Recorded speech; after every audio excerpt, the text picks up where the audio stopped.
நிச்சயமா இந்த கால வேளையிலே உங்களை எல்லாரும் தேவனுடைய ஆலயத்திலே பார்ப்பது மிக சந்தோஷம்.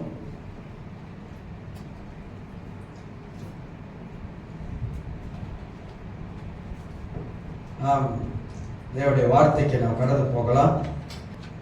நம்ம பெருமையை குறித்து சில காரியங்களே கலாத்தியர் 6ஆம் அதிகாரத்திலிருந்து பேசிட்டு வரேன். அதை நான் என்னோட நிப்பாட்டிடுறேன். ஒரே ஒரு வசனத்தை எடுத்து வாசிச்சுட்டு, ஏன்னா நிறைய காரியங்கள் இருக்குது.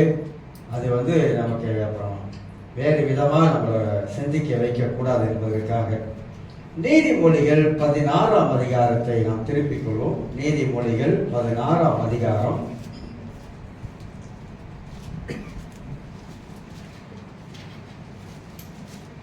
18ஆம் வசனத்தை வாசிக்கிறேன்.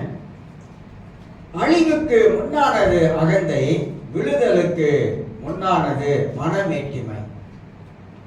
கடவுளுடைய வார்த்தை எப்போதுமே தேவனுடைய புஸ்தகத்திலிருந்து வாசிக்கும் பொழுது மனிதனுக்கு வேண்டிய அநேக நன்மையான வார்த்தைகளை மனிதன் இந்த பூமியில இயேசுவை ஏற்றுக்கொண்ட பொழுது அவன் எவ்வளவாக இந்த உலகத்திலே தாழ்மை உள்ளவனாக வாழ வேண்டும் என்பதை குறித்து வேதம் நமக்கு பல விதங்களிலே நமக்கு எச்சரிப்பின் சத்தமாக சொல்லிக் கொண்டு வருவதை நாம் அறிந்து கொள்ளுகிறோம்.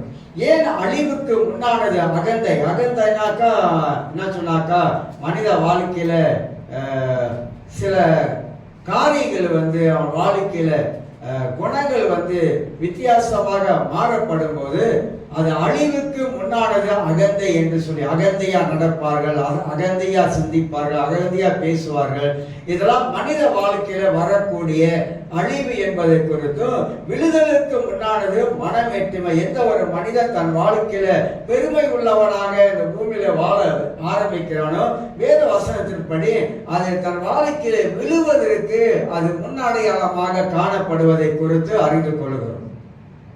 அதே 16ஆம் அதிகாரத்துல 5ஆம் வசனத்தை வாசிக்கிறேன். மனமேட்டிமை உள்ளவன் எவனும் கர்த்தருக்கு அருவருப்பானவன், கையோடு கை கோர்த்தாலும் அவன் தண்டனைக்கு தப்பான். இதெல்லாம் அருமையான சங்கீதங்கள், நீதிமொழிகள் அருமையான வசனங்கள், மனித வாழ்க்கையில பேசக்கூடிய வசனங்கள், அன்றாட வாழ்க்கையில ஆலோசனைகள், நடைமுறை வாழ்க்கையில வாழ வேண்டிய காரியங்கள்லாம் இந்த வசனங்கள் நமக்கு போதிக்கிற வேதத்தை நாம் படிக்கும் போது மனமேட்டிமை உள்ளவன் எவனும், யாராய் இருந்தாலும் நமக்கு நம்முடைய வாழ்க்கையில இந்த பெருமையான காரியங்கள் வரும் பொழுது அது கர்த்தருக்கு முன்பதாக அருவருப்பாக காணப்படுகிறது என்பதை குறித்து வசனத்தின் மூலமாக நாம் தெளிவாக நாம் அறிந்து கொள்வதற்கு நமக்கு உதவியாய் காணப்படுகிறது. ஆக எனக்கு அருமையானவர்களே, ஆண்டவராக இயேசு கிறிஸ்துவை தன்னுடைய வாழ்க்கையில சொந்த தெய்வமா இரட்சகராக ஏற்றுக்கொண்ட வாழ்க்கையில நம்முடைய வாழ்க்கையில இருக்க சில வேண்டாதவைகளை நாம் வெட்டி எறிய வேண்டியது அவசியமாக இருப்பதை நாம் உணர்ந்து கொள்கிறோம். நாம் அதன் மூலமாக ஆண்டவருடைய ஆவியானவர் நமக்கு என்ன கற்றுக் கொடுக்கிறார் என்பதை நாம் அறிந்து கொள்ள வேண்டும். அப்ப தேவன் நம்முடைய வசனத்தின் மூலமாக நாம் இந்த உலகத்தில் கிறிஸ்துவை ஏற்றுக்கொண்ட பொழுது நாம் எப்படி வாழ வேண்டும் என்று ஆண்டவர் அருமையான காரியங்களை சொல்லிக் கொடுப்பதை நான் பார்க்கிறோம். இப்படி 16 காரியங்கள் இருக்கு. நான் அதெல்லாம் தொட்டு பேச நான் விரும்பல. அதனால நம்ம கலாத்தியர் 6ஆம் அதிகாரத்தை நாம கொஞ்சம் திருப்பிக் கொள்வோம். முதல் காரிய கலாத்தியர் 6ஆம் அதிகாரத்தில் பேசும்போது உன்னை பற்றி எண்ணிப்பார் என்று சொன்னேன். அது உன்னை பற்றி எண்ணிப்பார் என்று சொல்லும் பொழுது உன்னை பற்றி நீயே சோதித்து பாரு என்ற அடிப்படையிலே சில காரியங்களை உங்க மத்தியிலே நான் சொல்லி கொண்டு வந்தேன். 2வது காரியமாக 6ஆம் அதிகாரத்துல 3ஆம் வசனத்துல உன்னுடைய ஒன்றுமில்லாத தன்மையை அறிந்து கொள். அதுதான் பெருமையை வைத்து நான் பேசினேன். நம்முடைய வாழ்க்கையில ஒன்றுமில்லாத தன்மையை முதலாவது நம்ம அறிய வேண்டும்.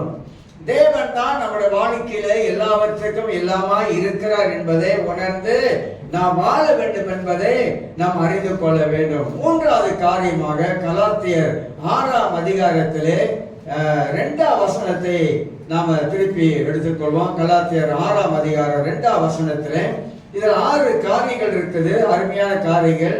இதுல இருந்து பரிசுத்த ஆவியானவர் நமக்கு என்ன காரியங்களை சொல்லி கொடுக்கிறார் என்பதை குறித்து நாம அறிந்து கொண்டால் நம்முடைய ஆவிக்குரிய வாழ்க்கைக்கு அது உதவியாய் காணப்படும் என்பதை விளங்கிக் கொள்கிறோம். அநேக கிறிஸ்தவர்கள் பல ஆண்டுகளாக ரட்சிக்கப்பட்டு வாழலாம், பல ஆண்டுகளாக திருச்சபைக்கு வந்து போகலாம். அப்படி பல ஆண்டுகளாக கடவுளுக்குள்ளாக வாழ்ந்தாலும் நம்முடைய ஆவிக்குரிய நிலைமை, ஆவிக்குரிய மனிதனுடைய வளர்ச்சி நமக்கு ரொம்ப ரொம்ப முக்கியமானது ஒன்றை அறிந்து கொள்ள வேண்டும். ஒரு மலேசியாவில் இருக்கிற ஒரு தேவனுடைய ஊழியக்காரர் இப்படி பேசுகிறார். அவர் என்ன சொல்கிறார்னாக்கா, கிறிஸ்து நம்முடைய வாழ்க்கையில வெளிச்சமாய் இருக்கிறார், கிறிஸ்துக்குள்ளாக ஜீவன் இருக்கிறது, அந்த ஜீவன் நமக்கு ஒளியா வந்திருக்கிறது, உண்மைதான். அப்படி இருக்கும் பொழுது இந்த மாம்சத்தினுடைய காரியங்கள் நம்ம வாழ்க்கையில இல்லாமல் போகணும். அது ரொம்ப கடினமான ஒரு காரியம். ஒரு பகுதியை நம்ம எடுத்து ஒரு பகுதியில் இருக்கிற வேத வசனங்களை அதை உள்ளுக்கு நுழைஞ்சு ஆழமா நாம் சிந்திக்க வேண்டும். அப்பதான் அதுல இருக்கிற உண்மையான ஒரு சத்தியத்தை நாம் விளங்கிக் கொள்ள முடியும், புரிந்து கொள்ள முடியும். மனிதன் எப்போது பூரணமாகிறான் தெரியுங்களா? அவன் மரித்த பிற்பாடுதான். மரணம் வரைக்கும் மனித வாழ்க்கையில பூரணம் கிடையாது. பூரணம் ஆகப்பட்டு கொண்டு போய் கொண்டு இருக்கிறான். ஒரு மனிதனுக்குள்ள இருக்கிற இந்த மாமிசம், இந்த ஆத்மாக்குள்ள இருக்கிற இந்த மாமிசமாகப்பட்டது அவன் சாகர வரைக்கும் அவனுடைய வாழ்க்கையில அது இருந்து கொண்டுதான் இருக்கும். அப்பப்ப சில வேலைகளிலே நம்முடைய வாழ்க்கையில அதை தலை தூக்குவது உண்மை. ஆனா அந்த மாமிசத்தை அடக்கி ஆளுவது நம்ம வேலை. எத்தனை பேர் நம்முடைய வாழ்க்கையில நம்முடைய மாம்சத்துக்கு நாம் இடம் கொடுக்காம வாழ ஆரம்பிக்கிறோம். மாம்சம் என்பது ஃபிளஷ், அதாவது உணர்வுகள், கோபம். சில வேலைகள்ல கோபப்பட்டு சில மாம்சத்துல சில காரியங்களை பேசுகிறோம்.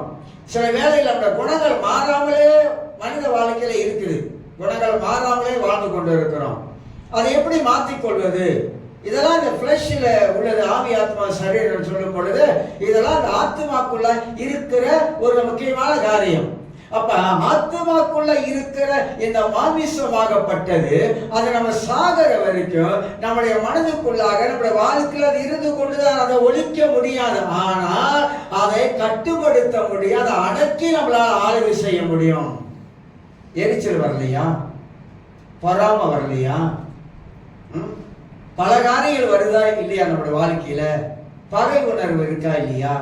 மன்னிக்க முடியாத எண்ணம் நம்ம வாழ்க்கையில இருக்கா இல்லையா? இதெல்லாம் மனிதனுடைய மாம்சத்துல இருக்கக்கூடிய காரியங்கள். ஆனா அதை நாம் எழும்ப விடாத படிக்கு அதை நாம் எப்பொழுதுமே அவன் தலையில கொட்டி கொட்டி கொட்டி அதை கீழே கொண்டு வச்சிருக்கணும். அதுதான் கிறிஸ்தவ வாழ்க்கையில சொல்லப்படுகிற முக்கியமான காரியங்கள். ஆனா சிலர் வசனத்தை எடுத்து அந்த வசனத்தை இப்படிதான் என்று சொல்லுகிற ஒரு காரியத்துல வந்துட்டாங்கனாக்கா, அதாவது வசனத்துல இருக்கிற சத்தியம் என்ன சொல்லப்படுகிறது என்பதை தெளிவாக விளங்கி அதை புரிந்து கொள்ளாவிட்டா நம்முடைய வாழ்க்கையில இந்த மாதிரியான சில காரியங்கள் இல்ல வாழ்க்கையில தொட்டிலு நம்ம பரிபூர்ணம் ஆயிரும் அப்படின்னு சொல்லும் பொழுதுதான் அங்க நம்ம கொஞ்சம் கவனமாக நம்ம சிந்திக்குவது அவசியமா இருக்குது. இயேசு ஒருத்தர் தான் பரிபூர்ணமானவர், மனிதர்கள் எல்லாமே குறைவானவர்கள். பவுல் அழகா சொல்றாரு, நிறைவானது வரும்போது குறைவானது ஒழிய போகும். நிறைவானது எப்போ வரும் அதை யோசிக்கணும். அந்த வசனம் என்ன சொல்றது? நிறைவானது எப்போ வரும்? அப்ப நம்ம கிட்ட இருக்கிற குறைவெல்லாம் போயிடும். அப்ப இதை நாம நன்றாக அறிய வேண்டும். அப்ப மனித வாழ்க்கையில இந்த மாம்சத்தை நாம அடக்கி ஆளுகை செய்ய நமக்கு தெரியணும். அதுக்கு தேவனுடைய ஆவியானுடைய உதவி, அதிகமாக ஜெபிக்கிற காரியங்கள், அதிகமாக வசனங்களை தியானிக்கிற காரியங்கள், அதிக நம்மை குறித்து சிந்திக்கிற காரியங்கள், இதெல்லாம் நம்ம வாழ்க்கையில செய்ய வேண்டிய ஒரு பகுதி இருப்பதை நாம் அறிந்து கொள்ள வேண்டும். அதுதான் நான் 2வது காரியமாக பேசினேன். 6ஆம் அதிகாரத்துல 3வது அதிகாரத்துல 2ஆம் வசனத்தை உங்களுக்கு நான் வாசித்து காட்டுகிறேன். ஒருவர் பாரத்தை ஒருவர் சுமந்து இப்படி கிறிஸ்துவுடைய பிரமாணத்தை நிறைவேற்றுங்கள். 2 காரியத்தை இந்த வசனத்துல ஆவிக்குரிய சத்தியத்தை பார்க்கிறோம். ஒருவர் பாரத்தை ஒருவர் சுமந்து, 1. 2வது என்ன சொல்றாருனாங்க, தன்னை ஒரு பொருட்டென்று கிறிஸ்துவுடைய பிரமாணத்தை, 2வது கிறிஸ்துவுடைய பிரமாணம், கிறிஸ்துவனுடைய பிரமாணம் என்ன என்பதை உங்களுக்கு நான் ஏற்கனவே சில காரியங்களை நான் எடுத்து காட்டியிருக்கிறேன். கிறிஸ்துவின் பிரமாணங்களை நாம நிறைவேற்ற வேண்டும் என்று. அப்படின்னா உன்னுடைய ஒன்றுமில்லாத தன்மையை அறிக்கை செய்து விட்டு பெருமையான காரியங்களை நாம் விட்டு நம்முடைய வாழ்க்கையில் செய்ய வேண்டிய காரியத்தை ஒன்று செய்ய வேண்டி இருக்குது. ஒருவர் பாரத்தை ஒருவர் சுமக்கவும். என்று வேதத்திலிருந்து அடிப்படையிலே நான் பார்க்கிறோம். மனித வாழ்க்கையில இந்த உலகத்துல வாழும் பொழுது மனிதன் பலவிதமான பாரங்களை சுமக்கிற மனிதனா இருக்கிறான். சிலர் பாவ பாரத்தை சுமந்து திரியுறாங்க. வாழ்க்கையில காலம் பொழுதும் பாவத்தையே சுமந்து திரிந்து கொண்டு இருக்கிறாங்க. சிலருடைய வாழ்க்கையில குடும்ப பாரத்தை அவங்க வாழ்க்கையில சுமந்து தெரிய ஆரம்பிக்கிறாங்க. சிலர் தனிப்பட்ட வாழ்க்கையில அவங்களுக்கு ஏற்படுகிற பல தொல்லைகள், பல காரியத்தை மொத்தமாக அந்த பாரங்களை சுமக்க ஆரம்பிக்கிறாங்க. ஆனா ஆண்டவராக இயேசு கிறிஸ்து வேத வசனத்தின் பிரகாரமாக இந்த உலகத்துல வாழுகிற மனிதருக்கு பலவிதமான பார சுமைகள் மனித வாழ்க்கையில வருவது உண்மைதான், இல்லைன்னு சொல்ல வரல. பலவிதமான பார சுமைகள் வரும், பலவிதமான கவலைகள் வரும். ஆனா வசனங்கள் வாசித்து பார்த்தீங்கன்னா கவலைப்படுகிறவருடைய வாழ்க்கையில அது ஒரு எலும்புருக்கி போலையா. கவலைப்படுவதனால மனித வாழ்க்கையில இயேசு சொன்னார், ஒரு முளை யாராலும் கூட்ட முடியாது. ஆனா கவலை என்பது நம்ம வாழ்க்கையில வரும். ஆனா அந்த கவலைக்கு அதிகமாக நாம் இடம் கொடுக்க ஆரம்பிக்கும் பொழுது அந்த கவலையே நம்முடைய வாழ்க்கையில யமனாக மாற வாய்ப்பு இருக்குது. அந்த கவலையை நம்முடைய வாழ்க்கையில நம்முடைய உடலுக்கு வியாதிகளை கொண்டு வரக்கூடியதா இருக்கும். அந்த மனக்கவலையை நம்முடைய வாழ்க்கையில வரக்கூடிய ஆசீர்வாதங்களை பெற்றுக் கொள்வதற்கு இதெல்லாம் ஒரு தடையாக காணப்படும். ஆனா உலகத்துல மனித வாழ்க்கையில இயற்கையாகவே கவலை வருவது இயல்புதான். ஆனா அந்த கவலைக்கு நாம் இடம் கொடுக்காமல் நம்ம கடவுளை சார்ந்து இருக்கணும், ஆண்டவரை தான் சார்ந்து இருக்கணும். நாம் எல்லாருமாக ஒரு தேவன் அறிந்து கொண்டோம். அந்த தேவன் தான் நமக்கு எல்லாவற்றுக்கும் எல்லாமா இருக்கிறார். பழைய ஏற்பாட்டு காலங்கள் ஆபிரகாம் வாழ்க்கை, தாவீதோட வாழ்க்கை, பல தேவனுடைய மனிதனுடைய வாழ்க்கை, யாக்கோப்புடைய வாழ்க்கை, இவங்களுடைய வாழ்க்கையெல்லாம் யோசேப்புடைய வாழ்க்கை, இவங்க வாழ்க்கையெல்லாம் பார்க்கும் பொழுது அவங்க வாழ்க்கையில கடந்து போன காரியங்கள்லாம் சாதாரணமான காரியம் அல்ல, கொடூரமான காரியம் மத்தியிலே கடந்து போயிருக்கிறாங்க. தானியேல் கடந்து போன பாதைகள் நிறைய. தேவனுடைய மனிதர்கள் அந்த மாதிரி உலகத்துல வாழும் பொழுது எல்லாருமாக கடந்து போன ஒரு வழி இருக்கு, கடந்து போன ஒரு காரியம் இருக்கு. அந்த பாரத்தை அங்க வாழ்க்கையில வைத்திருந்தாங்க. பலவிதமான தாவீதெல்லாம் அழுவதற்கு பலன் இல்லாத அளவுக்கு அழுதான். 1 சாமுவேல் புஸ்தகத்துல 30ஆம் அதிகாரம் 31 நினைக்கிற 6ஆம் வசனத்துல அழுவதற்கு பலன் இல்லாத அளவுக்கு தாவீது அழுது இருக்கிறாரு. இப்படி மனிதர்கள் பல காரியத்துல கடந்து போனாலும் ஆனா அவங்க எல்லாம் கடவுளை விட்டது கிடையாது. ஆண்டவர் பிடித்து கொண்டாங்க, தேவனை சார்ந்து வாழ ஆரம்பித்தாங்க, தேவ சமூகத்துல ஜெபிக்க ஆரம்பித்தாங்க. அவங்களுடைய நெருக்கமான ஒரு ஐக்கிய உறவு எங்க இருக்குன்னு கேட்டீங்கன்னாக்கா அது ஆண்டவராக தேவனோடு தான் அதிகமாக நெருக்க வைத்திருந்தாங்க, தவிர மனிதனோடு கூட இல்லை. தாவீதோட சங்கீதங்களை வாசித்து பாருங்க, அவரை புலம்புகிற காரியங்கள்லாம் கவனித்து பாருங்க. தண்ணீர் மேல புரண்டு போகுதுன்றார். தண்ணீர்னா என்ன? தண்ணீருக்கு பல அர்த்தம் இருக்குது. இந்த தண்ணீர் சொல்லும் பொழுது பிரச்சனைகள் என் மேல புரண்டு போகிறது. பலவிதமான பிரச்சனை மத்தியில் தாவீது கடந்து போனாரு. யாக்கோப்பு ஏசாவு அழுகிறான். யாக்கோப்பை அடிப்பதற்கு வெட்டுவதற்கு யாக்கோப்பு வரும்பொழுது, ஏசா வரும்பொழுது யாக்கோப்பு அப்பதான் உணர ஆரம்பிக்கிறான். எல்லாத்தையும் தனிமைப்படுத்தி தேவனோடு விடிய விடிய போராடி ஜெபிக்க ஆரம்பிக்கிறான். மனிதனுக்கு தலை சிறந்தது ஜெபம்தான்.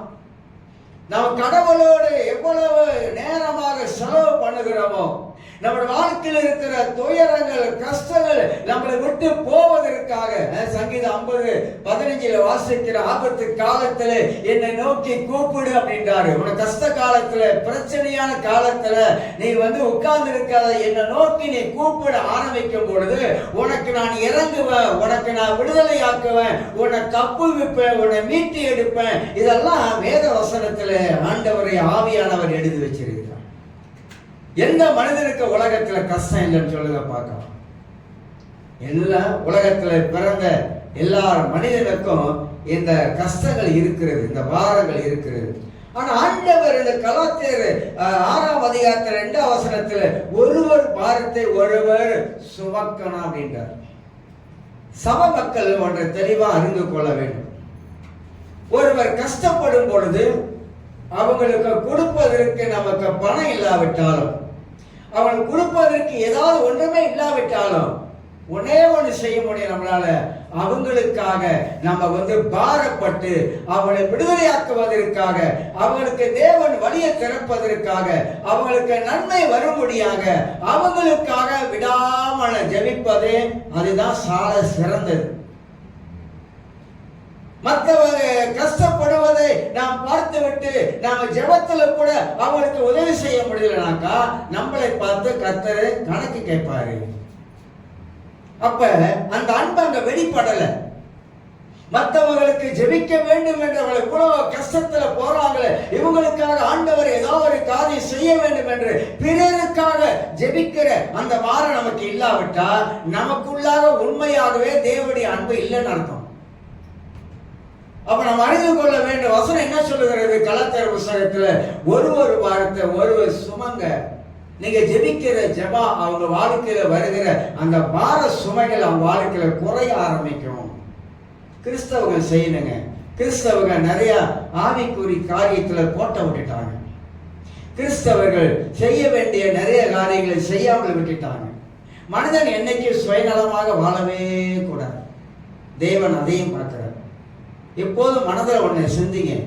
139ஆம் சங்கீதத்துல தாவீது, ஆண்டவர் எப்படியெல்லாம் என்னை பார்க்கிறாரு, நான் உட்காரும் பொழுது, எழுந்திருக்கும் பொழுது, நான் கடலுக்கு அடியிலே நான் போனாலும் அங்கேயும் கர்த்தர் இருக்கிறாரு. கர்த்தர் என்னை பார்க்கிறவராய் இருக்கிறாரு. கர்த்தர் என்னை அறிகிறவராய் இருக்கிறாரு. என் எண்ணங்களை அறிந்தவராய் இருக்கிறாரு. என் இதயத்தில் இருப்பதை அறிந்தவராய் இருக்காரு. 139 சங்கீதம் விவரித்து தாவீது எழுத ஆரம்பிக்கிறார். அவர் என்ன சொல்லி எழுத ஆரம்பிக்கிறார்னா, தேவனுக்கு மறைவானது ஒன்றுமில்லை, ஆண்டவர் எல்லாவற்றையும் அறிந்தவராய் இருக்கிறார். ஆகினால் ஆண்டவரே, நான் கடந்து போவதை நீ அறிகிறீர் ஆண்டவரே, நீர் பார்க்கிறீர் ஆண்டவரே. மனிதனுக்கு கஷ்டங்களும் துயரம் வரும்போதுதான் அந்த மனிதன் எந்த அளவுக்கு தன் வாழ்க்கையில கடந்து போறான் என்பது நமக்கு தெரியாது. கடந்து போற மனிதனுக்கு தான் தெரியும் அந்த வேதனை. அதனால நம்ம எப்போதுமே அவங்களுக்கு நாம உதவி செய்யணும். ஜெபத்துல உதவி செய்யணும். பல காரியத்துல நாம் உதவி செய்யக்கூடிய மக்களா இருக்க வேண்டும். அதனால்தான் 2வது கிறிஸ்துடைய பிரமாணத்தை நிறைவேற்றுங்க. யார் நிறைவேற்றதில்ல? கிறிஸ்துவின் பிரமாணம் என்ன? உன்னை நேசிப்பது போல பிறனை நேசி. உன் ஆண்டவராக தேவனிடத்தில் முழு மனதோடு, முழு ஆத்மாவோடு, முழு பலத்தோடு நீ அன்பு கூறுவாயாக. அது போல மற்றவனை நீ நேசி. உன்னை எப்படி நீ நேசிக்கிறாயோ அது போல மற்றவனை நேசி. மற்றவனிடத்துல அன்பு காட்டு. மற்றவனிடத்துல அன்பான வார்த்தைகளை பேசு. மற்றவனிடத்துல ஆறுதலான வார்த்தைகளை பேசு. மற்றவனிடத்துல பலப்படுத்தக்கூடிய வார்த்தைகளை பேசு. மற்றவனிடத்துல கட்டி எழுப்பக்கூடிய வார்த்தைகளை பேசு. நீ பேசுகிற வார்த்தையெல்லாம் அது அன்பிலே நிறைந்ததா இருக்க வேண்டும். அவன் எப்படிப்பட்ட மனிதனாய் இருந்தாலும், மனுஷியாய் இருந்தாலும், எந்த நிலைமையில தலைமட்டமா கீழே விழுந்து கிடந்தாலும் உன் அன்பான வார்த்தைகள் அவனை தூக்கி நிப்பாட்டும். என்ன நம்ம கிறிஸ்தவ வாழ்க்கை நம்ம வாழ்ந்து கொண்டு இருக்கிறோம்? ஒரு கேள்வி கேட்கணும். என்ன நம்முடைய வாழ்க்கையில கிறிஸ்தவ வாழ்க்கை வாழுகிறோம்? தேவனுடைய பிரமாணத்தை நம்முடைய வாழ்க்கையில கை கொண்டு இருக்கிறோமா? தேவனுடைய பிரமாணம் என்பது நம் வாழ்க்கையில இருக்கிறதா? அந்த மெய்யான உண்மையான அந்த தெய்வீக அன்பு நமக்குள்ளாக காணப்படுகிறதா என்பதை அதையும் நம்ம யோசிக்கணும். மனித உலகத்தில் இருப்ப தவறி விழுவது நிறைய வாய்ப்புகள். பிசாசு உலகத்துல நிறைய கண்ணிகளை வச்சிருக்கிறான். ஆனா விழுந்து போன ஒரு மனிதனை பார்த்து சிரிக்க கூடாது, கேவலமா பேசக்கூடாது. ஆனா விழுந்து போன மனிதன் மேல நமக்கு ஒரு துக்கம் இருக்கணும், பாரம் இருக்கணும். அந்த மனிதனுக்காக ஜெபிக்கணும். அந்த மனிதனை தூக்கி நிப்பாட்டணும். அந்த மாதிரி எத்தனையோ சம்பவங்கள் நடந்திருக்கு. எத்தனையோ சம்பவங்கள். அதனால எனக்கு அருமையான 2வது காரியம், 3வது காரியத்துல ஒருவர் பாரத்தை ஒருவர் நாம சுமக்க வேண்டும் என்று சொல்லி அறிந்து கொள்ளும். சங்கீதம் 8ஆம் சங்கீதத்தை கொஞ்சம் திருப்பிக்கொள்ளும். 8ஆம் சங்கீதம் 4ஆம் வசனத்தை நான் உங்களுக்கு வாசித்து காட்டுகிறேன். 8ஆம் சங்கீதம் 4ஆம் வசனம் வாசிக்கிறேன். மனுஷனை நீ நினைப்பதற்கும் மனுஷகுமாரனை நீ விசாரிக்கிறதற்கும் அவன் எம்மாத்திரம் என்றேன். மனுஷனை நீ நினைப்பதற்கும் மனுஷகுமாரனை நீ மனுஷகுமாரனா நீங்க இயேசுவை நினைச்சிடாதீங்க. மேல நீங்க வாசித்து பார்த்தீங்கன்னா உங்களுக்கு தெரியும். அந்த வார்த்தைகள் வந்து யாரை குறித்து முக்கியமா சொல்ல 5ஆம் வசனம் பார்த்தீங்கன்னாக்கா, நீ அவனை தேவ தூதரில் சற்று சிறியவனாக்கினீர், மகிமையினாலும் கனத்தினாலும் அவனை முடிசூட்டினீர். கீழே பதில் கொடுக்குது, இந்த மனுஷன் நீ என்ன செய்தீங்க ஆண்டவரே, உலகத்துல படைத்த மனிதனை நீங்க என்ன செய்தீங்க, நீர் அவனை தேவ தூதரில் சற்று சிறியவனாக்கினீர். இன்னொரு மொழிபெயர்ப்புல சொல்றாங்க, தேவனிலும் சற்று சிறியவனாக்கினீர். இங்க தேவ தூதன் போட்டு இன்னொரு மொழிபெயர்ப்பு, தேவனிலும் அவனை சற்று சிறியவனாக்கினீர். அதுதான் உண்மை. ஏன்னு கேட்டீங்கன்னா, ஆண்டவர் ஆதாமை உண்டாக்கும் பொழுது ஒரு மனிதன் தான் உண்டாக்கினார். அவனை தேவனுடைய சாயலாகவே அவனை உண்டாக்கினார். அவனை எப்படி உண்டாக்கினார்னா, அவனுடைய சாயலாகவே. அப்படின்னா அவனுடைய சாயல் என்று சொல்லும் பொழுது அவனுக்குள்ளாக தேவனுடைய அன்பை வைத்து, பரிசுத்தத்தை வைத்து, நீதியை வைத்து, இதெல்லாம் தேவன் மாறிய தேவனுக்குள்ளாக என்ன இருக்கிறதோ அத்தனையும் மனிதனுக்குள்ளாக வைத்தாரு. அதுதான் அவன் தேவ சாயலாக உண்டாக்கப்பட்டவன். அப்ப அவனுக்குள்ளாக தேவனுடைய குணலட்சணம் இருந்தது. அவனுக்கு கெட்ட சிந்தனை இல்லை. நீங்க ஆதாம் ஏவாள் உண்டாக்கப்பட்டத கொஞ்சம் பைபிள் எடுத்து அந்த வசனத்தை ஆதியாமத்தை வாசித்துட்டு கொஞ்சம் உட்கார்ந்து கொஞ்சம் கற்பனை பண்ணணும். பைபிளை வந்து கற்பனை பண்ணணும். நம்ம நிறைய கற்பனைகள் வேற எதையோ கற்பனை பண்ணி உட்கார்ந்துட்டு இருக்கோம். வேற கற்பனை உலகத்துல சில வேலைகள்ல போயிடும். அதெல்லாம் தூக்கி எரிஞ்சிட்டு இதுல உட்கார்ந்து கொஞ்சம் கற்பனை பண்ணி பாருங்க. அப்ப ஆதாமை தேவனை உண்டாக்கின பொழுது ஆதாமுக்குள்ளாக என்னென்ன கர்த்தர் எல்லாம் வச்சாரு. அப்ப ஆதாம் யாரை போல இருந்தான்? ஆதாம் தேவனை போல இருந்தான். ஆதாமுக்கு அப்பா யாரு? ஆதாமுக்கு அப்பா தேவன் தான் ஆதாமுக்கு அப்பாவா இருந்தாரு. அவன் வந்து ஒரு தாயோட வயிற்றுல பிறக்காதவன். ஆதாமு ஏவாளோ ஒரு தாயின் வயிற்றுல பிறக்காதவங்க. ஆனா அந்த ஏவாள் என்பவள் எப்படி ஆதாமுக்குள்ளாக காணப்பட்டாங்க? ஒரு மனிதனுக்குள்ளாக எப்படி ஒரு மனுஷனை கர்த்தர் வச்சிருந்தாரு? அப்ப தேவனுடைய அனாதி திட்டம் என்ன? அவன் மனிதன் மேல வைத்த நோக்கம் என்ன, திட்டம் என்ன? அந்த திட்டத்தை எப்படி பிசாசு சீர்குலைத்து போட்டான்? எப்படி மனிதனுக்குள்ள இருந்த தெய்வீகத்தை பிசாசு பறித்து கொண்டான்? தெய்வீகத்தை பறித்து கொண்டான், தெய்வீக பரிசுத்தத்தை பறித்து கொண்டான், தெய்வீகமான எண்ணங்களை பறித்து கொண்டான், தூய சிந்தனைகளை உடைத்து போட்டான். இப்படி கற்பனை பண்ணி பார்க்கணும். அப்ப ஆதாம் வந்து பாவம் இல்லாத ஒரு காலத்திலே 8 காலங்கள் இருக்கு பைபிள்ல வந்து. இது வந்து பாவம் அறியாத ஒரு காலம். ஆதாம் ஏவாள் வாழ்ந்த காலம் பாவமே தெரியாத ஒரு காலம். அந்த பாவம் அறியாத காலத்துல ஆதாம் எப்படியாக தேவனை போல இருந்திருக்கிறான்? எப்படி ஆண்டவர் 4ஆம் ஜாமத்துல ஒரு மனிதனோடு கூட ஒரு ஐக்கியம் வைத்தாரு, மனிதனோடு கூட பேச ஆரம்பித்தாரு, உறவுகளை வைத்துக் கொண்டாரு. இதெல்லாம் பிசாசுக்கு தாங்க முடியல. பிசாசுக்கு பயங்கர பொறாமை, பிசாசுக்கு பயங்கர எரிச்சல். நம்ம இருந்த 2வது இடத்துல மனுஷன் வந்துட்டானே, நம்ம தானே தேவனுக்கு அடுத்ததா இருந்தோம். இப்ப மனிதன் தேவனுக்கு அடுத்ததா 2வது இடத்துக்கு வந்துட்டானே, அவனை எப்படியாவது கீழே தள்ளணும், அவனை சும்மா விடக்கூடாது என்பதற்காக தள்ளப்பட்ட பிசாசாகப்பட்டவன் அவன் எடுத்த தீர்மானங்களை பாருங்க. எப்படியாவது தேவனை விட்டு மனிதனை பிரிக்கணும். இன்னைக்கு அதான் நடக்குது. பிசாசு மனித வாழ்க்கையில புகுந்து, ரட்சிக்கப்பட்ட மனித வாழ்க்கையில புகுந்து, ரட்சிக்கப்படாதவங்க பிரிஞ்சுதான் இருக்கிறாங்க கடவுளை விட்டு. ஆனா ரட்சிக்கப்பட்ட மனித வாழ்க்கையில இன்றைக்கு வந்து பிசாசு இந்த கடைசி காலங்களில் பயங்கரமாக கிரியை செய்கிறான். ஊழியக்கான வாழ்க்கையிலும் சரி, விசுவாசிகள் வாழ்க்கையிலும் சரி, நம்ம சரியாக ஆவியில் அடையாளம் காணாவிட்டால், அதெல்லாம் 1 யோவான் 4ஆம் அதிகாரத்துல ஆவிகளை நீங்க பகுத்தறின்னு சொல்றாரு. என்ன ஆவி என்பதை அறிந்து கொள்ள வேண்டும். அதனால இன்னைக்கு வந்து நம்ம ரொம்ப கவனமா இருக்கணுங்க. நான் ஏற்கனவே சொன்னேன், இந்த ஜோகர் பார்ல வந்து ஒரு ஊழியர் வந்து முடியெல்லாம் அப்படி இழுத்து, இப்ப வேற ஸ்டைல்ல வருது. இப்ப வந்து சபையை வந்து என்ன ஆக்குறாருன்னா மக்களையும் கெடுத்து, உண்மையே அது வருத்தமான காரியம், வேதனையான காரியம். கடவுள் இப்படிலாம் செய்ய சொன்னாரா? மனிதன் ரட்சிக்கப்பட்டு கடவுள் ஆண்டவரை இன்னும் ஈட்டி எடுத்து குத்திக்கிட்டு தான் இருக்கிறாங்க. உங்க வைஃப் ஒரு ஜீன்ஸ் வேறு போட்டிருக்காங்க. இங்க இருந்து எல்லாம் விட்டு எல்லாம் கிழிஞ்சிருக்கு. எல்லாம் சேர்ச்சிங்க, சேர்ச்சி ஆலயம், ஆராதிக்கிற இடம், தேவ பிரசனம் அசைவாடுகிற இடம். 2 சைட்டும் இங்க இருந்து எல்லாம் நார கிழிஞ்சு கிடக்குது. யார் அவங்க? வாசலுடைய வைஃப்.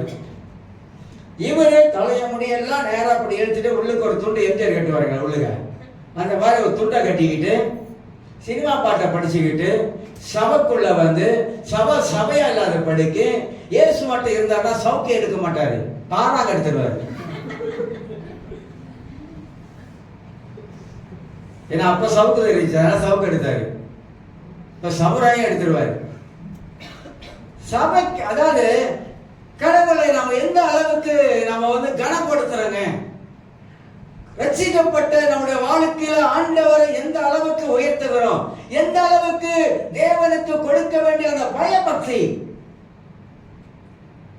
ஒரு வருத்தமான விஷயமா இருக்கு, வருத்தமான காரியமா இருக்குது. அப்ப ஆலயம் வரும்போது இந்த ஆலயத்துல நம்ம என்ன செய்ய மாட்டோம்? மேஜை போட்டு பீர் போத்துல உட்கார வச்சு அடிச்சு குடிச்சுட்டு இருப்போம் ஆலயத்துக்குள்ள. ஏன் இங்க அந்த பயம் இருக்கு? ஐயோ இங்க புகைப்பிடிக்க கூடாது, இங்க தப்பானது செய்யக்கூடாது. இதெல்லாம் அந்த அறிவு இந்த ஆலயத்துல இந்த கட்டடத்துல இருக்குது. ஆலயம் பத்தி இதான ஆலயம். அதை கூட அவரு அந்த மனுஷன் எல்லாத்தையும் பீர், அந்த பிராண்டி போத்த, அந்த போத்த, சிகரெட் எல்லாம் சேர்த்து இவ்வளவு கொண்டாண்டாருங்க. கொண்டாந்து எடுத்து அடிச்சு காட்டுறாரு. அதெல்லாம் அதாவது அடிச்சு காட்டுறாருனாக்கா நான் அப்படி இருந்தோம், இப்படி இருந்தோம், அப்படி இருந்தா இப்படி இருந்தேன். இப்ப அதைய கொண்டாந்து சபைக்குள்ள காட்ட வேண்டிய அவசியமா? அது நமக்கே இவ்வளவு துக்கமா இருக்குன்னா நம்மளை மீட்டெடுத்த கல்வாரி சிலுவையிலே நமக்காக அடிக்கப்பட்டவர், அவமானப்பட்டவர், நிந்திக்கப்பட்டவருக்கு எப்படி இருக்கும்?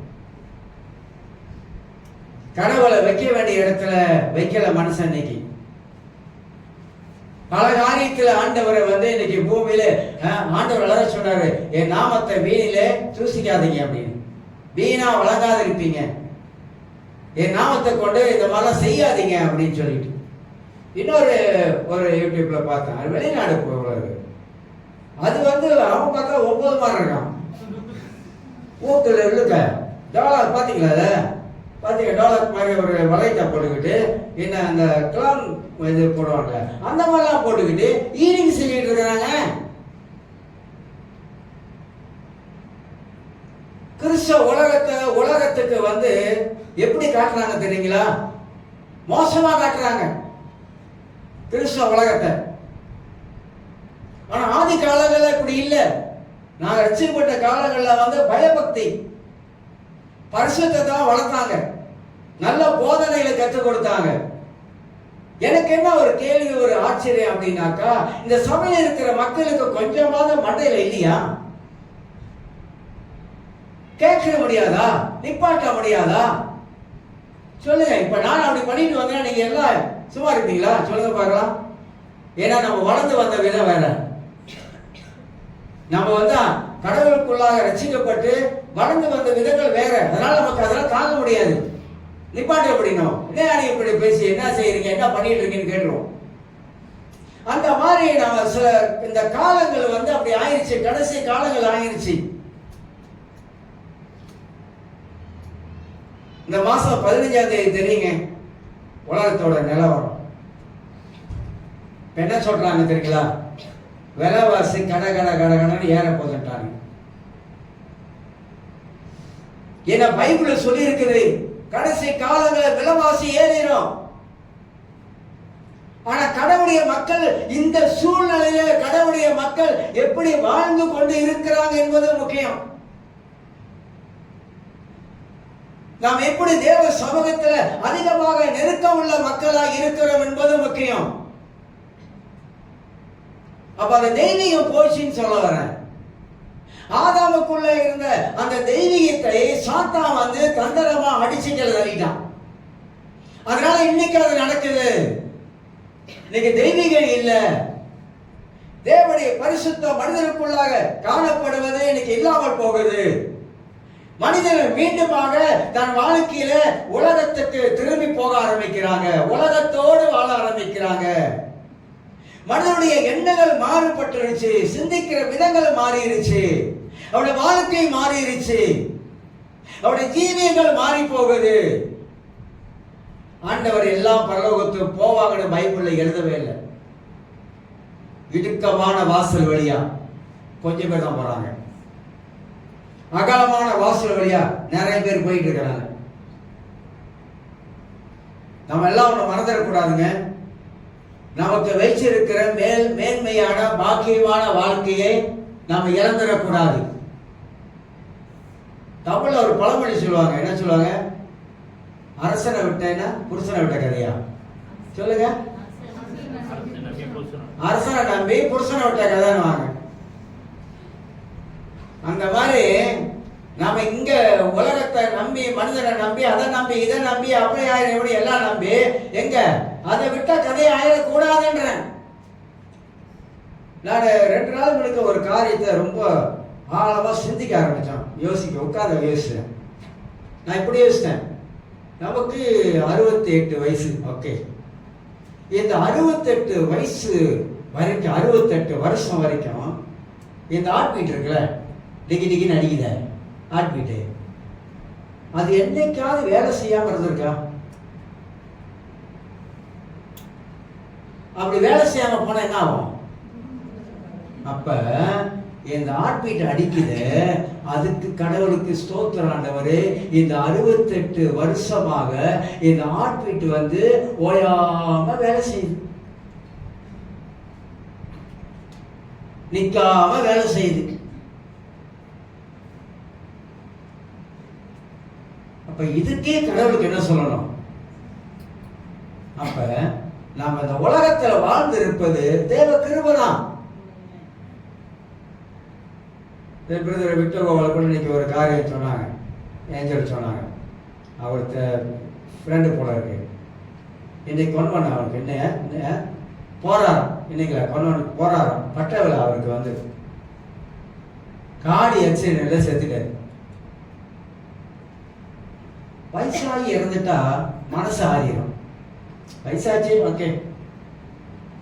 ஆனா அந்த சின்ன வயசுல படிச்சு, இத்தனை வருஷம் படிச்சு ஒரு பட்டம் எடுக்க போற நேரத்துல இப்படி ஒரு மரணம் வந்துச்சுன்னா அது தாங்கி கொள்றவங்க தாங்கிக்குவாங்க, சில பேர் தாங்க முடியாது. அப்ப என்ன நம்ம உணரணும்னா, ஆண்டவரே நாங்க நிற்பது, நாங்க வாழ்ந்து இருப்பது, நாங்க சுகமாய் இருப்பது எல்லாமே உங்களுடைய கிருபை. கிருபையில தான் வாழ்றோங்க, கிருபை, தேவ கிருபையினால தான் வாழ்றோம். அதனாலதான் மனிதன் பெருமை பாராட்ட கூடாதுன்னு சொல்ல வரேன். அதான் மனித உலகத்துல இருக்கிற வரைக்கும் ஒரு வாரத்தை ஒருவர் சுமந்து ஒருவருக்குள்ள காரியத்தை, கஷ்டங்களை நம்ம தேவம் பண்ணி ஏதாவது செஞ்சு நம்ம நல்லதை செய்ய வேண்டும் என்பது தேவனுடைய பிரதானமான நோக்கம். அவர் சொல்றாரு, நன்மை செய்வதில் சோர்ந்து போகாதீங்க. ஏன் செஞ்சு சலிச்சுப்பா அப்படிலாம் சொல்லாதீங்க. நன்மை செய்வதில் சோர்ந்து போகாதீங்க.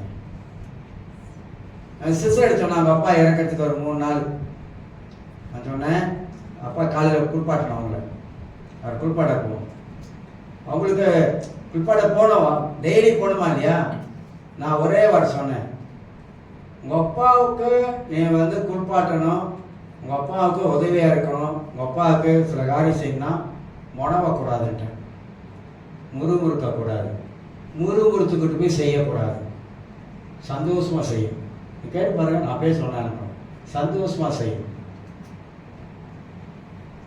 நாம் எதை செய்தாலும் தேவனுடைய நாமத்தை நாம் பிரதிபலித்து, நாம் எந்த காரியம் செய்தாலும் முறுமுறுப்பு இல்லாம சந்தோஷமா செய்யணும். நாம் எந்த காரியம் செய்தாலும் அதை மனப்பூர்வமா செய்ய ஆரம்பிக்கணும். நம்ம கற்றுக்கொள்ள வேண்டிய ஆவிக்குரிய பாடங்கள் நிறைய இருக்குங்க. நம்ம ஏதோ ஒரு பிரசங்கம் பண்ணிட்டு போற காரியம் இல்லை. ஆனா வாழ்க்கையில நம்ம கொண்டு வரும் போதுதான் நமக்கு பல காரியத்தை பரிசுத்த ஆவியானவர் நமக்குள்ளாக போட்டு உணர்த்துவார். ஆக நாம் எல்லாரும் அறிந்து கொள்ள வேண்டும், நம்முடைய வாழ்க்கையில இந்த ஆதாம் எப்படி இழப்பதற்கு சாத்தான் வந்து ஏதேன் தோட்டத்துக்குள்ள வந்து இந்த தேவனுடைய சாயலை எப்படி மனிதனுடைய வாழ்க்கையிலிருந்து எடுத்து போட்டாரோ அதை தான் பிசாசு இன்னைக்கு செய்யறான். அதனால கர்த்தருடைய பிள்ளைகள் எல்லாருமாக அந்த வாழுகிற காலங்களில் ரொம்ப கவனமாக ஆண்டவர் நமக்கு கொடுக்கிற எச்சரிப்பு, ஆண்டவர் வார்த்தை சொல்லுகிற காரியங்கள், நீர் அவனை தேவ தூதரிலும் தேவனிலும் சற்று சிறியவனாக்கிறீ, மகிமையினாலும் கனத்தினாலும் அவனை முடிசூட்டினீர். மகிமையினாலும் கனத்தினாலும் மனிதனுக்குள்ளாக, இப்ப உங்கள் எல்லாருக்குள்ளாக ஒரு மகிமை இருக்குது. பவுலே சொல்றாரு, அந்த மகிமை நமக்குள்ளாக இருக்குது. அப்ப தேவனுடைய மகிமை நமக்குள்ளா இருப்பது உண்மை என்றால் அந்த மகிமை நம்முடைய வாழ்க்கையை எந்த அளவுக்கு மாற்றத்துக்குள்ளாக கொண்டு போகுது, ஒரு மாறுபட்ட ஒரு மனிதனாக எப்படி கொண்டு போகுது. என கடவுளுடைய மகிமை நமக்குள்ளாக நாம் வச்சிருக்கிறோம். அது என்ன செய்த அந்த மகிமை நமக்குள்ளா இருப்பதனால அந்த கணத்தினால் அவனை முடிசூட்டினீர். அவனுக்கு ஒரு கணம் கொடுத்த மனிதர் வந்து ஒரு மனிதனுக்குள்ளாக ஒரு கணத்தை வச்சிருக்காங்க. அப்ப உலகத்துல மனிதரை உண்டாக்கின ஆண்டவர் அவனை சாயலா உண்டாக்குறதோடு நிப்பாட்டி விடாதபடி தேவனை போலவே மனிதன் இந்த உலகத்துல ஆதாம் ஏவாள் பாவமில்லாத ஒரு காலமா, கொஞ்சம் யோசிச்சு பாருங்க, ஆதாம் ஏவாள் பாவமே இல்லாத ஒரு காலத்துல எப்படி வாழ்ந்திருப்பாங்க?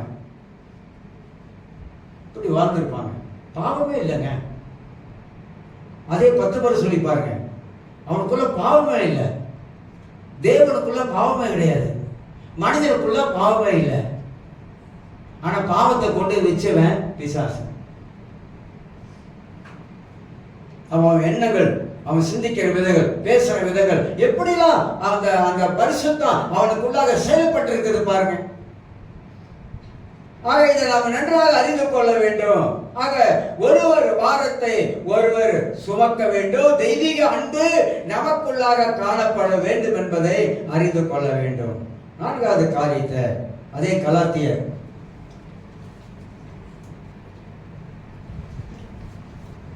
4ஆம் அதிகாரத்துல 6ஆம் அதிகாரத்துல 4வது வசனத்தை வாசிக்கிறேன். கலாத்தியர் 6:4 வாசிக்கிறேன். அவன் தன் சுய கிரிகையை சோதித்து பார்க்க கடவன். ஒரு வசனத்திலும் அற்புதமான காரியங்கள் இதுல போடப்பட்டிருக்குது. என்ன போடும்? அவன் தன் சுய கிரிகையை சோதித்து பார்க்க கடவன். கீழே 2வது வாசிக்கிறேன். அப்ப என்ன சொல்றாருன்னா, நம்முடைய சுய கிரிகையை நாம் ஒவ்வொரு நாளும் சோதித்து பார்க்க வேண்டும். நான் எப்படி இருக்கிறேன், நான் எப்படி வாழ்றேன், நான் எப்படி யோசிக்கிறேன், நான் என்ன பேசுறேன், என் வாழ்க்கையில தவறு காணப்படுதா, அல்லது பாவம் செய்யற காரியம் வாழ்க்கையில உண்டா இருக்கிறதா, அல்லது பாவத்துல வாழ்ந்து கொண்டிருக்கிறா. சுய கிரிகை, நாம் செய்கிற காரியங்கள் நம்மளை நாமே சோதித்து பார்க்க வைக்கிறது. இப்ப இன்னொரு வகையில சொல்ற பாருங்க, எல்லாருக்கும் மனசாட்சின்னு ஒண்ணு இருக்கு. அதுங்க இந்த மனசாட்சியில என்னென்ன காரியம் நடக்க தெரியுங்களா? சிலருக்கு பாருங்க கில்ட்டி கான்சியஸ் இருக்கும். சிலர் பாருங்க மனசாட்சி வந்து அவங்களோட கூட பேசும். சில மனசாட்சி வந்து சுட்டி காட்டும். யாரை சொல்றாங்க இல்லையோ அவங்களுக்குள்ள, இப்ப எனக்குள்ள ஒரு மனசாட்சி இருக்குன்னா, நான் ஏதாவது ஒன்று செய்யும் போது அந்த மனசாட்சி என் வாழ்க்கையில நான் செய்யற தவிர அந்த மனசாட்சி, எனக்குள்ள இருக்கிற மனசாட்சி என்னை சுட்டி காட்டுது. இப்ப பரிசுத்த ஆவியானவர் வந்து, ஆண்டவர் வந்து இதை வந்து மகனே நீ இப்பெல்லாம் செய்யக்கூடாது அப்படின்னு சொல்லணுமா?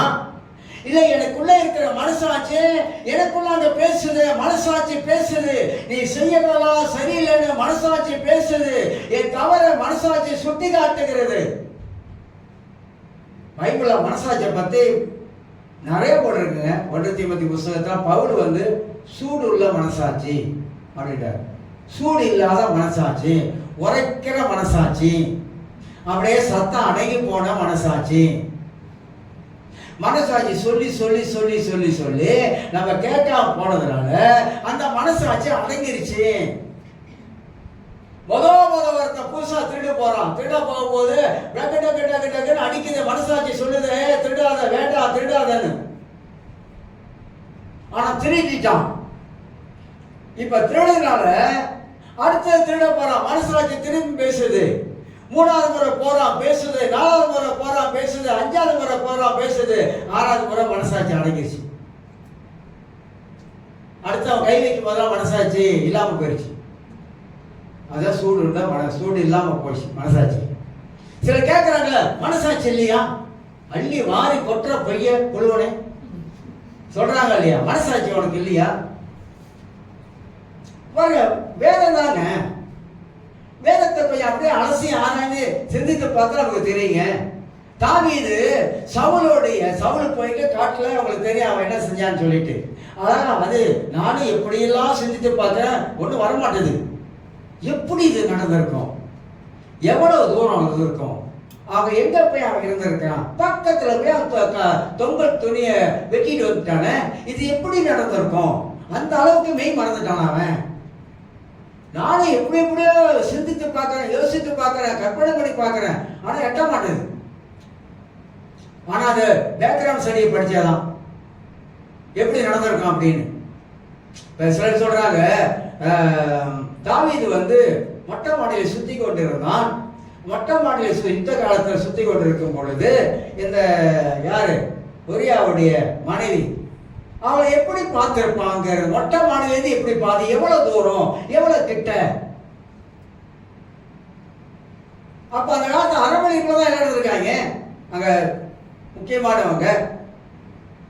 இப்படி நிறைய காரியங்கள் வேதத்தில் எழுதப்பட்டிருக்கு. ஆனா தாவீது அந்த சவுலோடைய அந்த துணியை வெட்டி வந்த பிற்பாடு அவன் மனசாட்சி அடிச்சுக்கிட்டான். அதுதான் சுத்த மனசாட்சி. ஐயோ, அபிஷேகம் பண்ணப்பட்ட மனுஷன் அவன் நினைக்கிறான். எப்போதும் அபிஷேகம் பண்ணப்பட்ட மனுஷன் அவன் எண்ணத்துல அதான் வருது. அவன் மேல நம்ம கையை வச்சிடக்கூடாது. தேவனால் அபிஷேகம் பண்ணப்பட்டவன் அவன் நல்லவன கெட்டவன ரெண்டாவது காரியம். ஆனா கர்த்தரால் அபிஷேகம் பண்ணப்பட்டவன் மேல கையை வச்சிடக்கூடாது. அவன் நினைச்சத அப்படியே கொண்டிருப்பான். மனசாட்சி நமக்குள்ள எல்லாருக்கும் மனசாட்சி, எனக்குள்ளேயும் இருக்கு மனசாட்சி. அந்த மனசாட்சி பேசுது. பேசலன்னு சொல்றதுக்கு இல்லை. ஆவியான உள்ள இருந்து மனசாட்சியோட பேச வைக்கிறாரு. அதான் சில சொல்லுவாங்க, மனசாட்சியின் பிரகாரம் வாழு அப்படின்னுவாங்க. உன் மனசாட்சி உன்னை சொல்லலையா அப்படின்னு கேட்பாங்க. ஏன் மனசாட்சியை முன்னுக்கு வைக்கிறாங்க? ஏன்னா மனிதனுக்குள்ள இருக்கிற மனசாட்சி அவளை வேகமா வேலை செய்யும். அதனால எனக்கு அருமையானவர்களே, இந்த கலாத்தியர் புஸ்தகத்தில் இருந்து 4வது காரியமாக இந்த பகுதியோட நிப்பாட்டுகிறோம். வருகிற வாரங்கள்ல சில காரியங்களை நாம தொடர்ந்து பார்க்கலாம். இப்ப நம்ம ஒரு ஆவிக்குரிய மனுஷனா, அதைத்தான் நம்ம தொடர்ந்து பேசுறோம். நான் ஒரு ஆவிக்குரிய மனிதனா? நான் சத்தியத்தை நான் நன்றாக தெளிவா அறிஞ்சிருக்கிறேனா? இந்த வேத வசனங்களை வாழ்க்கையில வேலை செய்தா? இந்த வேத வசனங்களை கை கொண்டு இருக்கனா? என் வாழ்க்கையில மாற வேண்டிய பகுதியெல்லாம் மாறிக்கொண்டே வருதா? என் வாழ்க்கையில நான் பெருமையோடு வாழ ஆரம்பிக்கிறேனா? என் வாழ்க்கையில மற்றவர்களுக்கு உதவி செய்யக்கூடிய மனப்பான்மை எனக்கு இருக்குதா? ஏழைக்கு இறங்குகிறவன் கர்த்தருக்கு கடன் கொடுக்கிறான். இந்த வசனங்கள் அது ஒண்ணு மட்டுமல்ல, நிறைய வசனங்கள் இருக்கு நீதிமொழிகள்ல. சிறுமைப்பட்டவன் மேல் சிந்தை உள்ளவன் பாக்கியவான். கஷ்டப்படுகிற மேல ஒரு சிந்தனை இருக்குதா? கஷ்டப்படுகிறவர்களுக்கு உதவி செய்யக்கூடிய அந்த எண்ணம் நமக்கு வருகிறதா? ஆனால் கஷ்டப்படுகிறவர்களுக்கு நாம ஜெபிக்கிறோம் என்ற ஒரு எண்ணம் இருக்குதா? இல்ல நம்ம சுயநலமா வாழ ஆரம்பிக்கிறோமா? நான் வாழ்ந்தா போதும், என் குடும்பம் வாழ்ந்தா போதும், நாங்க நல்லா இருந்தா போதும், மற்றவங்க எப்படி இருந்தா அதை பத்தி எங்களுக்கு அக்கறை கிடையாது அப்படின்ற ஒரு எண்ணத்துல வாழ ஆரம்பிக்கிறோமா? நமக்கு எதுவுமே கொடுக்கறது ஒண்ணு இல்லாவிட்டாலும் அவங்களுக்காக பாரத்தோடு ஜெபிக்கிறோமா? அதுதான் முக்கியம். இதெல்லாம் ஒரு ஆவிக்குரிய மனிதனாக இருந்தா இதெல்லாம் யோசிப்பாங்க. இதெல்லாம் அவன் வாழ்க்கையில செயல்பட ஆரம்பிப்பாங்க. எல்லாரும் எழுதியிருக்கிறோம். ஸ்தோத்திரம் ஆண்டவரே, பரமபிதாவே, நன்றி ஆண்டவரே.